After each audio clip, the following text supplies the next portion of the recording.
Hi, everybody. It's Dr. Trish Leigh. I'm going to wait just a minute and have people trickle in, and we will get started. Okay, let me just adjust a few things and see what I have going on here, and we'll get rolling here. Okay, so before I get started, just to remind you that we have our question and answer box. So if you have any questions, please put it right into the question and answer box.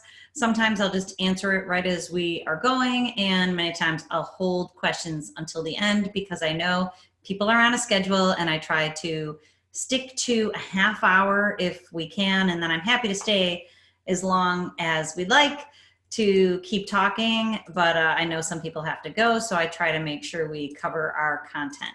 Okay, so I am sharing my screen right now so that you all can see it, and we will get rolling. Tonight we are talking about seasonal affective disorder, which I always call the ugly cousin of the winter blues. And so many people struggle with the winter blues, or just feeling down, or the doldrums, feeling kind of in the dumps during the winter. And I know I even struggle with it a bit, and I am always pulling myself up from my bootstraps. But I find, the days fly by, and then many times I'll work out in the afternoon and it's dark, so I don't feel like working out, and it's rainy, and it's going to be cold tomorrow, at least here in the Raleigh-Durham area. So it can be difficult, and that's just the winter blues. It's a little darker, it's a little colder, the days are short. Seasonal affective disorder is that on steroids. So it's a much bigger issue that affects a much smaller portion of the population. So if that's you, we're going to talk about that too. Okay, so what are we going to cover tonight? We're going to talk about what is seasonal affective disorder, what are the winter blues, how are both of them created by brain performance patterns. I'm going to show you that.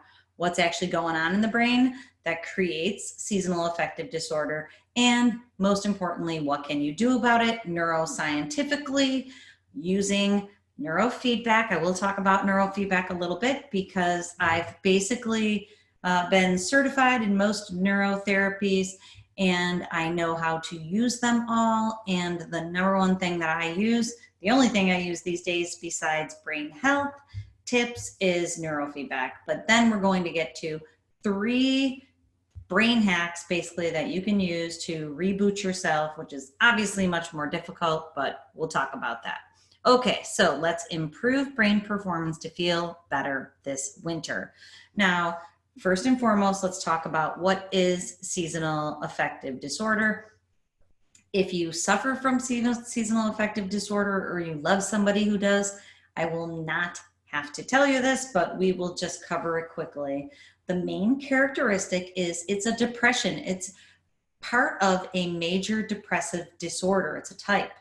And what happens is the brain swings into different modes in the spring and the summer when there's longer days, more light, nicer weather, and then swings into a worse mode during the autumn or the fall and the winter.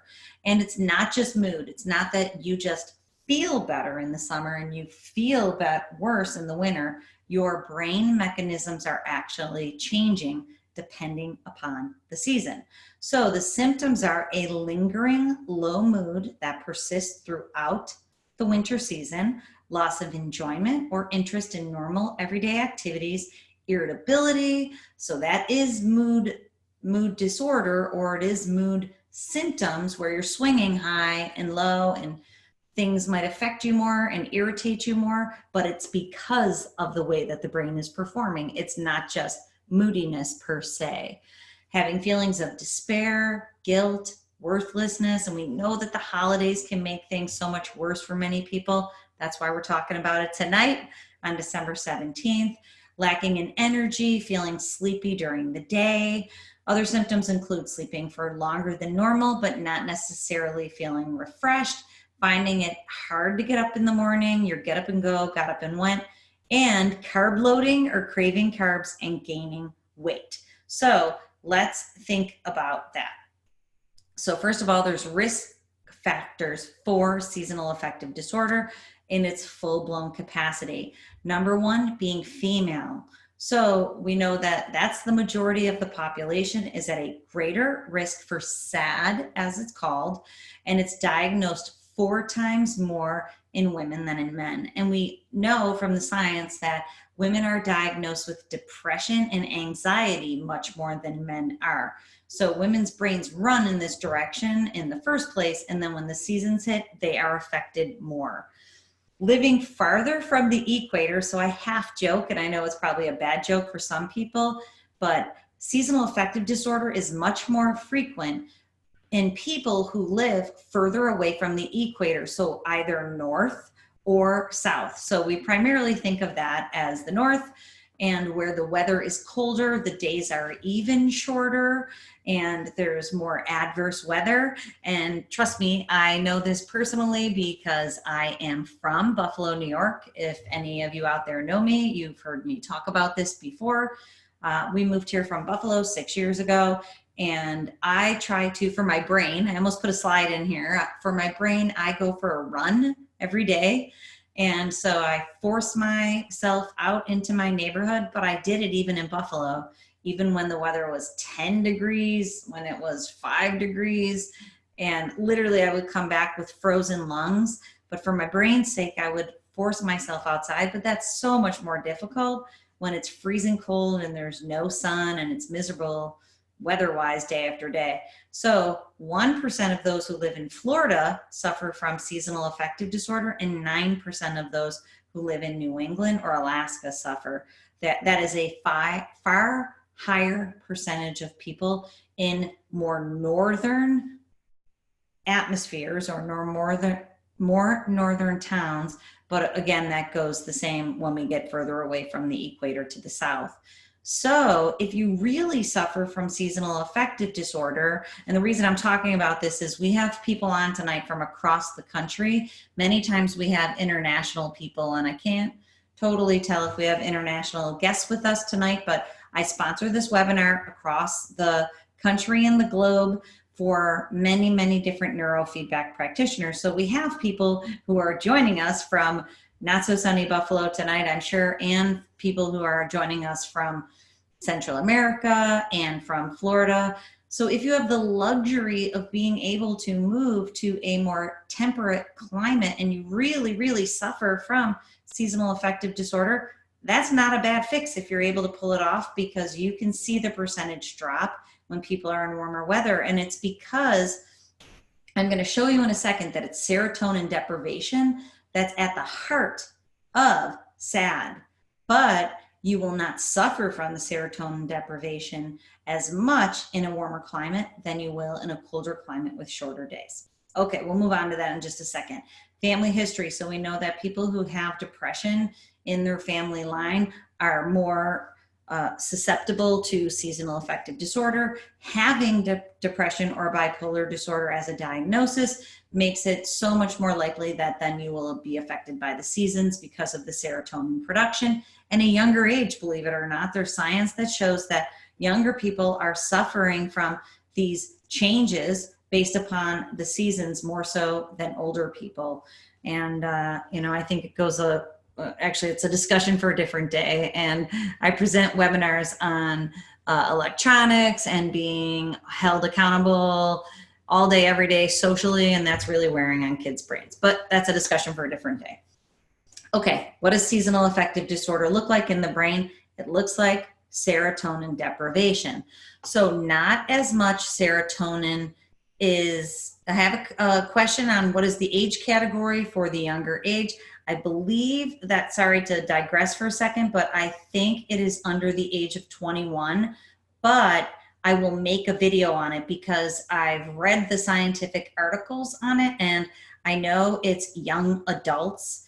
So, and that's a great question because I feel younger in age and I'm not so much anymore, but I will get the answer and I'll send it out in a video. So I'll make sure that everybody who's on tonight gets that answer, but it's 18 or 21, I believe, but I will find out for you for sure. And I will reference the scientific article so that you know where it comes from, because it's important for me. I don't put all the scientific references in these slides because we'll get hung up all day and all night based upon, you know, those questions. But I will make sure it's very important that you know that I am the messenger when it comes to all of this information, and I've done the research on it, but I'll find out for sure. Okay, so serotonin deprivation, you can see this here, basically where it's lit up more, we have more serotonin production, and in the winter we have less serotonin production. And serotonin, I always call it the feel-good neurotransmitter, and I'm going to give you the tips at the end of the webinar, but basically when your serotonin production takes a nosedive, that's going to make it much more difficult for you to get your action off the couch and to engage in your life and to not feel irritable, to feel like you're in a good mood across the board. And it literally has been proven to change in people who are actually affected by seasonal affective disorder to the magnitude that we're talking about here. And that's why I call it the evil cousin of the winter blues, because everybody who's affected, which is a lot of people by the winter blues, their serotonin production dips a little. People with SAD, their serotonin production dips a lot. So the number one thing that you can do is do things that produces more serotonin. And we know when you're in a nicer climate, and that's why people who are near the equator are affected less, because when people are in a nicer climate, there's more light and there's nicer weather, which helps serotonin production. Okay, so we're talking about serotonin deprivation. So of course I want to talk about brain maps very quickly, I promise you, but what brain maps look like, and I try to show different, now that I have a wider array of people across the country joining me, I am trying to go back and forth between different types of brain maps. So this is not the type of brain map that I use in my own office, but the information is reflected very similarly. So I just want you to know that I'm trying to show different types of brain maps. This brain map, it shows circles in the different brain areas, where mine just kind of shows colors across the different areas, but they're the exact same and they provide the same information, just in a little bit different format. And this is actually a really nice way of displaying it, because these letters and numbers show the different brain areas. Our brains have been mapped by neuroscientists so that we know what each one of these areas, what the job or the skill or ability is for that area that it performs for us. And what we know is that each one of these areas has a job. So up here at F3, it's attention, working memory. This is the area you're going to hear me talk about in just a second that is implicated in depression when it's not running as fast as it should. And I'm going to show you that in just one second. So when that area is affected, the science shows that a person is more likely to suffer from major depressive disorders and seasonal affective disorder on top of that. So let me just frame it for you real quick. What we're looking at here are 4 of the 5 main brain speeds, because on this map, the 5th one's kind of chunked over here into this category. But delta is extra slow speed. So it basically keeps us asleep. But if your brain's making too much delta, that is too much slowness. It's sleep mode. Theta is shift into sleep mode. This is the speed that's implicated in ADHD. Alpha is medium brain speed, and it's implicated in mood disorders and irritability and underlying anxiety. And we're going to talk about F3 and C3 up here in this frontal lobe and central area. And these betas are running low. Blue means low. Beta is perfect processing speed for thinking and focus. And high beta is over here, but it's chunked into beta, is extra fast speed, which reflects anxiety or overdrive.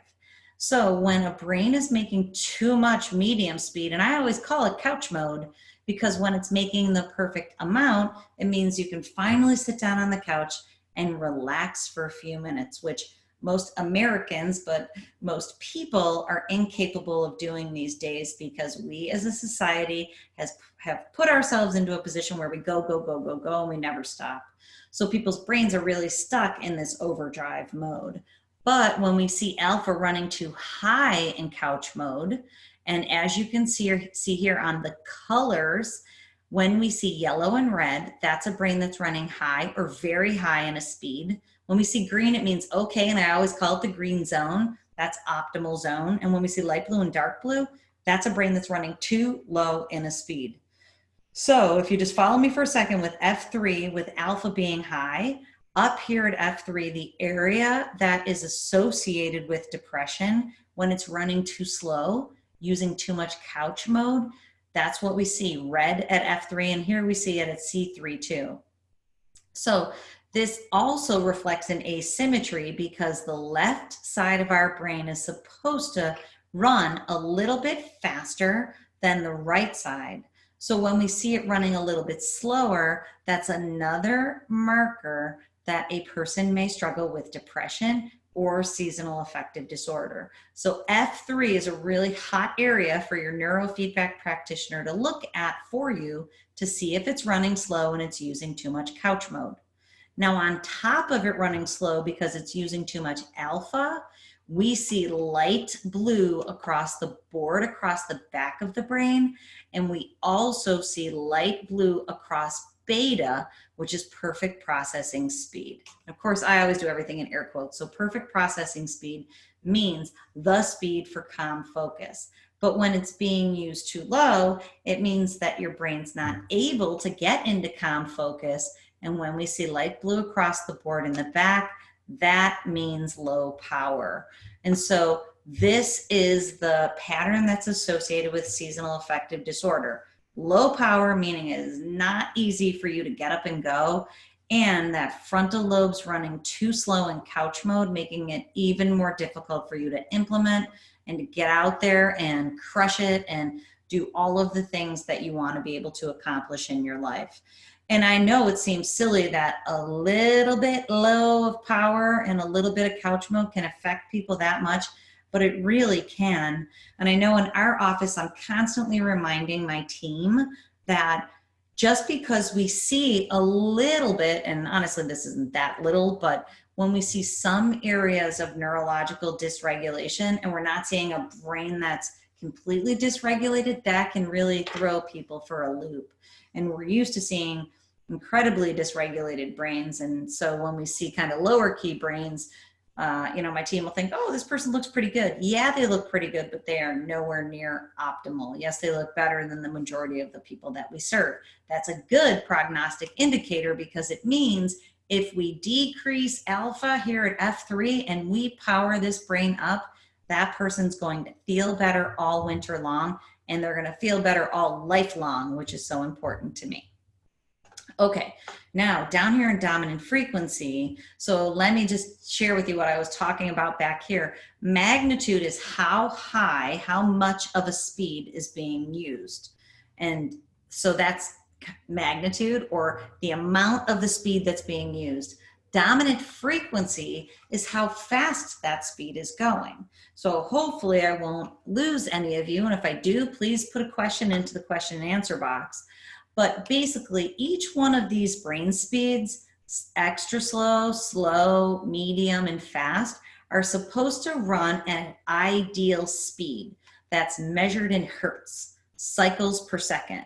And if you've seen me talk before, you know that I like to get the wave going, and we won't do it tonight because it's been a long day for me, and I'm sure it's been a long day for some of you. But you can do it with your finger for proprioceptive learning, which will get my point across. Delta is on average at 2 hertz, 2 cycles per second, very slow. Theta's at 5 cycles, 5 hertz, 5 cycles per second, a little bit faster. Alpha, its perfect speed is at 10 cycles, 10 hertz. Beta is a little bit faster, 15, 17 hertz like this, 12, 15, somewhere in the 15 range. A little bit faster. If you have anxiety, your brain's going like this, super fast. So basically, when we see here down in dominant frequency, when we see green, it means the speed is using the speed that it's supposed to. It means delta's at 2, theta's at 5, alpha's at 10, beta's at 12. But if we see blues, it means beta's acting like alpha. It's running too slow. Alpha is acting like theta is running too slow, and delta is acting very slow, 1 hertz. When we see red, it means these areas are running a little bit too fast. So across the board here in dominant frequency, we see that most of the areas are running blue in dominant frequency. They're running too slow for their optimal speed. So it's another way that a brain is running too slow. So hopefully you're with me. So basically it's a low and slow brain that is creating seasonal affective disorder. And we know that that's the pattern that's implicated in major depressive disorders overall. Okay, so hopefully you're still with me. Let's look at a trend screen. So when people come in for neurofeedback training and we see a brain map like the one that I just showed you that has asymmetry, F3 is running too high in alpha, power's too low overall, what we want to see is on the trend screen, we want to see a beautiful response to training that shows us that we're shifting the brain performance pattern that that person is using. So on this graph, these gray or black lines are delta, extra slow speed. The green line is theta, slow speed, which honestly is supposed to be higher than this blue line, which is alpha. And this is at F3, so we know alpha's running too high, and that's why it's above theta. Hopefully you're with me. Down here is high beta, which is anxiety. It's running a little bit too high. And down here is red, the very lowest, is low beta, perfect processing speed. So ideally, we want to see this red line up here at about 5 or 6. That means that the brain would be using the perfect power. But we know this is a low power brain, so it's down at 3. High beta is trying to offset it, and it will also give a person anxiety, which usually couples depression. Like I just told you, the blue line is too high, and that means that this area is using too much alpha, too much couch mode. So if you're still with me, you'll also see that the dashed line is the red hemisphere, and the solid line is the left hemisphere. And we know the left hemisphere is supposed to run a little faster than the right, and the lines would be on top of each other. Here we see that for much of the time, the dashed line is higher than the solid line. That shows the asymmetry that we looked at in the map just a second ago. So even if you don't totally understand what I'm talking about, hopefully the takeaway is we want to decrease this extra slow speed. We want to get alpha under theta, and you can see we're doing that on this graph, which looks beautiful. We want the dashed line and the solid line to come on top of each other, and we have points of that right here at minute 17. We see it happen here at minute 7. So we see the training that we want to see happen. We can see instances of power going up right here. We see that the red starts at 3 and it goes up to 4.5 right here. There's more moments of that. So in these trend screens, we can make sure as neurofeedback practitioners that the training that we want to see happen is actually happening to improve the brain performance pattern that a person is using. Okay, so hopefully you're with me. I'm time checking because I know it is not only a busy, long days for people, but it's a busy season also. So again, I'm just the messenger. There's scientific proof that shows that what I'm telling you here tonight is true. One study from 2014 shows that on the left hemisphere of people with seasonal affective disorder, there was a decrease in communication between multiple areas, and that it was improved following neurofeedback training. And that's the reference right there for any of you science geeks out there like me. So what that means is that the outcomes are we want to increase power, decrease alpha, like we just looked at, and many times high beta is also a little bit too high. Also, we want that yellow line to come down. We want to balance the asymmetry across the two hemispheres. And what that means is you'll feel better, you'll have more energy, you'll be more creative and feel more likely to go implement that creativity. Your mood will improve. You will not swing so far out in terms of irritability, having highs and lows, or just having things irritate you. Okay, so we're going to move on to brain tips. So that covers what brain mapping can show you, but I think, and I know actually because I've done it on hundreds of people, thousands of people, maybe lots of people, that when we do a person's brain map, they have such relief in seeing how their brain is performing, especially if they see the pattern that I just shared with you, because then they know that those parameters, once they are shifted to perform better, they will indeed feel better and they indeed will perform better. So people feel relieved when they go, oh, I can't believe I actually see this pattern in my brain. And most times, I mean, all times it happens, because if you feel that way, it's coming out of a brain performance pattern. And then when we shift that pattern and we show you the trend screens frequently so that you can see that your brain is improving, so that you can line that up with how you feel as you reboot your behaviors. So I'm going to give you some brain tips that honestly are super powerful when they're used in conjunction with neurofeedback training. And they might be tricky for you to use all by yourself if you're not doing something to shift that brain pattern. But pull yourselves up from your bootstraps and just start doing them, because they literally will use neuroplasticity as your best friend and get a positive feedback loop for change started. And that is the first step in getting you rolling. And yeah, they're not rocket science, but they're proven by neuroscience, and they totally work if you do them habitually. Number one, move your body. I'm going to show you in just a second. Number two, pragmatic optimism. People mock me all the time for my pragmatic optimism. I don't care. I choose to be a pragmatic optimist. What that means is totally optimistic, but I'm realistic too. But I stay optimistic in the light of realism. And I'll share more with you on that in just a second. And light therapy. So I get out into the sunlight every day, and if there is no sunlight, I crank up the lights so that I can tell my brain that it is daytime and let's go get it. Okay, so exercise. Oh, sorry, I'm cut off here a little bit. But exercise is shown to increase peak alpha frequency. So you know how I told you that alpha at 10 hertz is the peak frequency for alpha, and we know that in seasonal affective disorder and depression, alpha's running slow. So there's too much of it and it's running slow.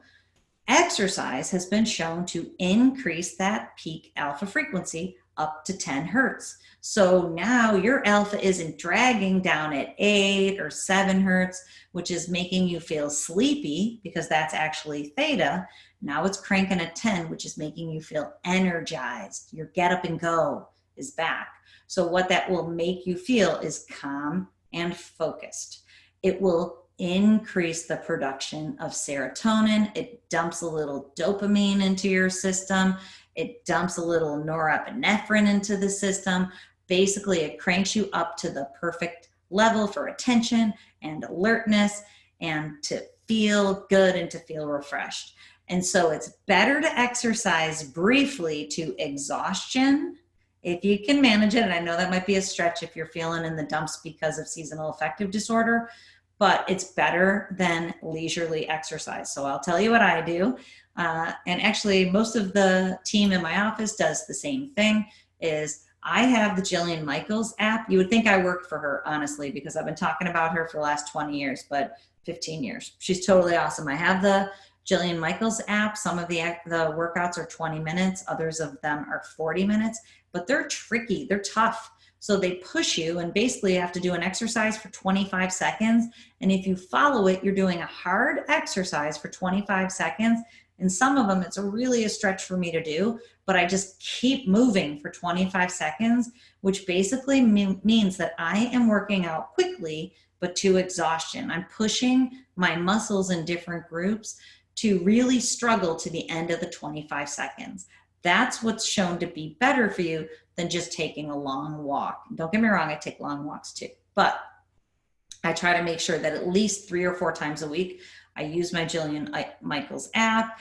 Whitney in our office, she uses the Beachbody app, and we do the same thing where we're really pushing it, not only for our bodies, but for our brains. And it's proven by science to be effective to crank up your system and make you feel better. Okay, moving on to pragmatic optimism. I take heat for this all the time. And again, like I told you, bring it on, because this is the way to live. Pragmatic optimism, and there's tons of science. If you'd like to know a little bit more about it. Penn State has the father of positive psychology is out of Penn State University, and his name's Martin Seligman. If you'd like to check it out, you can go to their website, or you can just look up positive psychology, and there'll be lots of information about pragmatic optimism. But it is consciously deciding to have a positive attitude. And this shows that every single day I have to consciously decide. It's not like I wake up pragmatically optimistic, and some days are tough. I don't know how many of you out there know me very well, but I have 5 school-age kids, and my stepson's 28. I've been married for 18 years. For any of you who have been married, I always say marriage is not for the faint of heart. Parenting's not for the faint of heart. I own and run multiple businesses. Literally, I'm doing everything as hard as possible. But I'm enjoying all of it because every day I get up and I look for the blessings in all of it. And I've decided to do all of those things. They're my choices. And when I know that these are my choices, and yeah, it's tricky, but it's totally awesome too, I engage in all of it and I have fun for the most part. So what that shows is not only do I just have a better time in my life, the optimism has been shown to bulk up people's brains, especially in the frontal lobe. And I know you might not be in a place to be able to do that easily, but when you have a negative thought, and Dr. Daniel Amen calls them ants, automatic negative thoughts, when you feel an ant marching in, you stop that ant and you shift it. You take the negative thought and you shift it into a positive framework. And yeah, it's not going to be easy on day 1 or minute 1, but if you continue to build the habit of shifting that, you will someday soon be a pragmatic optimist like me, which means your frontal lobe will be getting bigger and stronger. It'll be moving at the proper speed. It won't be dragging, it won't be slow, and it won't be giving you the symptoms of seasonal affective disorder or of the winter blues. So, and on the tricky days, I have to remind myself to do that, but for the most part, it comes pretty automatic these days. So remember, it is a brain, mind, body connection. So if you're sitting on your couch, or someone who's sitting on their couch and it's hard for them to get up, the way to be able to shift that behavior of the body is to either shift your brain with neurofeedback. That's by far the easiest way to do it, or to shift your mind using these tips, and that will shift your body. Or if you shift your body, like with exercise, it's going to shift your mind. There is proven by science direct connection between your brain, your mind, and your body. And your mind is your thoughts. Your brain is your literal brain in your head. Brain, mind, body connection. You remember that because knowledge is power. It will empower you. It will inspire you to make this decision every day to be a pragmatic optimist and someday take some heat like I take. And it's always a choice. You can choose the negative thought, which keeps you in a victim mode and it justifies why you're sitting on the couch, or you can just say, forget this noise. I am not taking the negative thoughts. I'm going to switch that into a positive thought. And I'll tell you the one easy thing that my husband and I do, and sometimes we do it mockingly, is instead of thinking that you have to do something, think to yourself or literally say it out loud that you get to do that thing. And this morning, it's not that pragmatically optimistic of me, but literally it takes me an hour and a half to get all my kids out the door. I make 5 breakfasts, I make 5 lunch, and I try to feed my kids organic, healthy food. So literally I make them like food and I put it in thermoses for them so they can take a hot, healthy lunch to school. I feel like a line cook, and then I feel like a dish dog for an hour and a half in the morning. And some mornings, like this morning, I had to tell myself, I get to make these kids a healthy breakfast and I get to send them off to school with a healthy lunch. I could just make them all buy school lunches if I wanted to.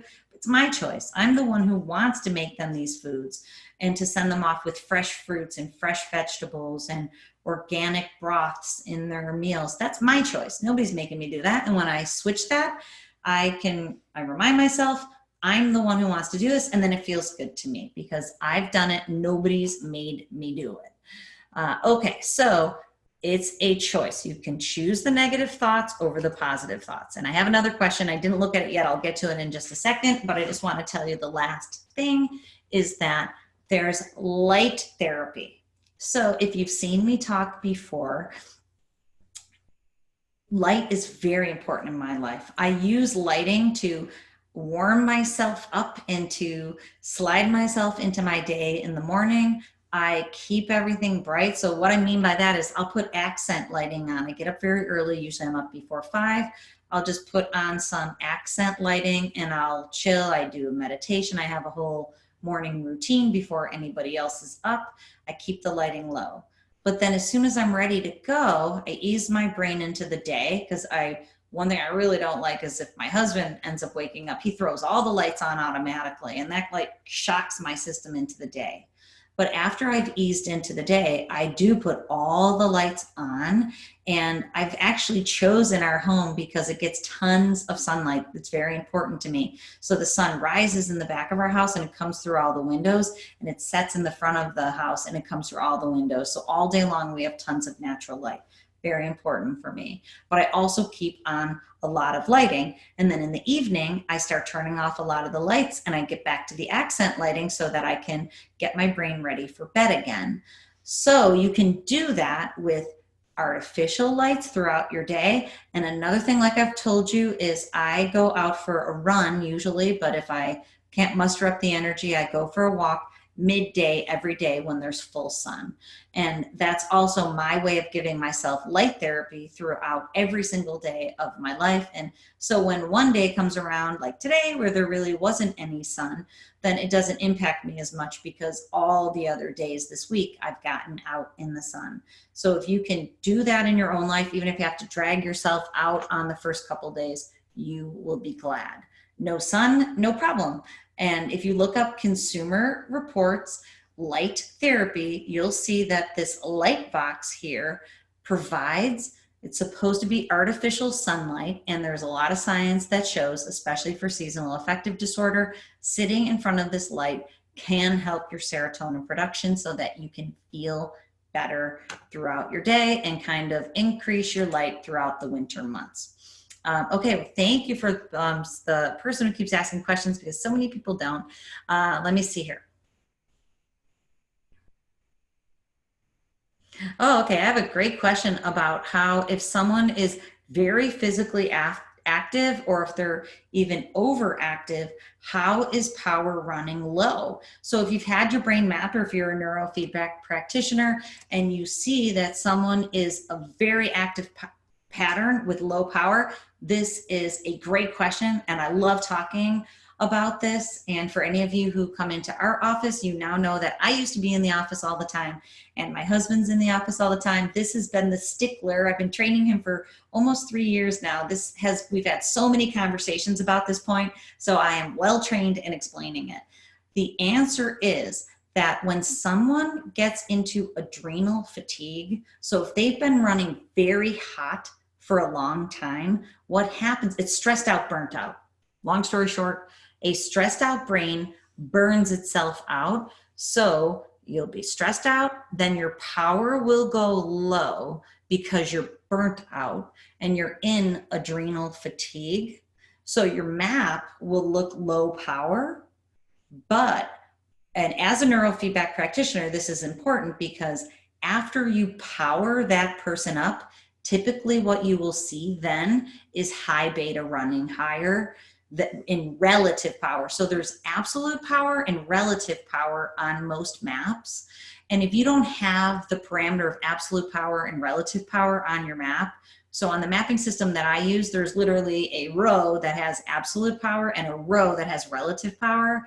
So I can see that, but you can train yourself to look for it just the way we just looked at it on the map that I showed.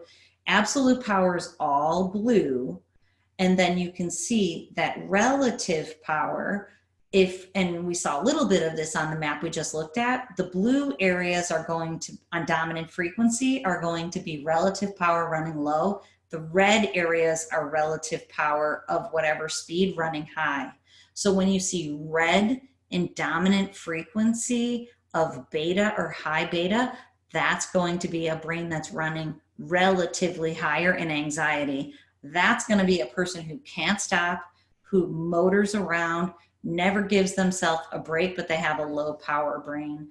And a lot of times those people will have severe sleep problems. They can't sleep because they're actually running hot underneath it all, but they're totally exhausted.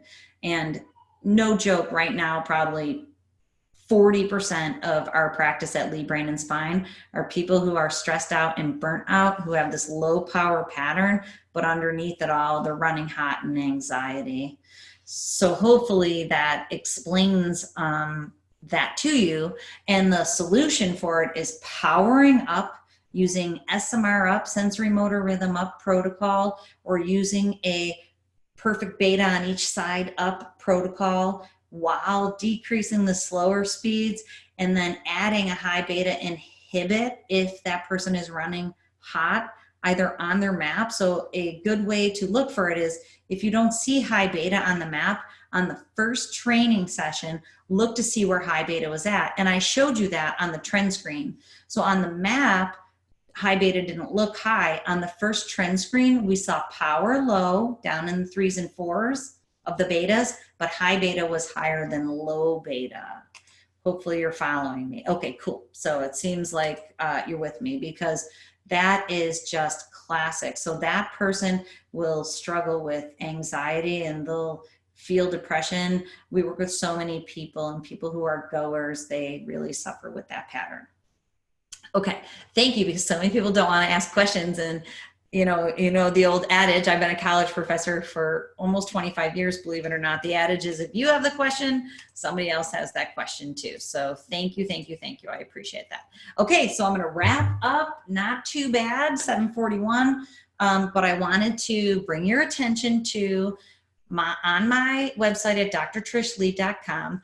I have developed neuro coaching short courses, which are very near and dear to my heart. I'm getting such awesome feedback back from people who are taking them, patients and practitioners alike. I just put the picture here of short course number 4, Conquer Anxiety with Brain Hacks. It's actually anxiety and depression.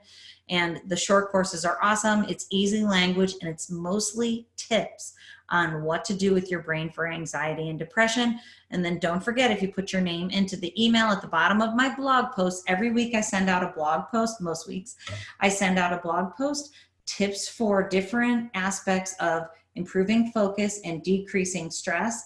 And at the bottom it says, for neurofeedback experts. I explain a little bit of the science, and I have links to the scientific articles trying to help patients and practitioners alike.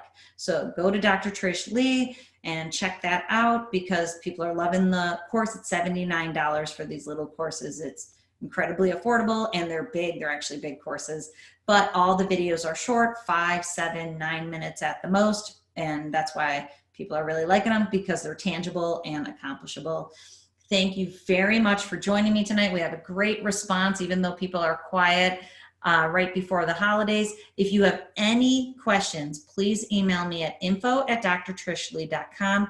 People email me questions every day, and I try to make a video. If I don't just shoot people a quick email response, I'm trying to build my bank of answers to people's questions on my YouTube channel. If you haven't been to my YouTube channel, go there, because I'm trying to make videos for every question a person has. So if you have a question, please send it to me. I'm happy to make a video, put it on YouTube. Of course, it's anonymous. I don't tell who it's about.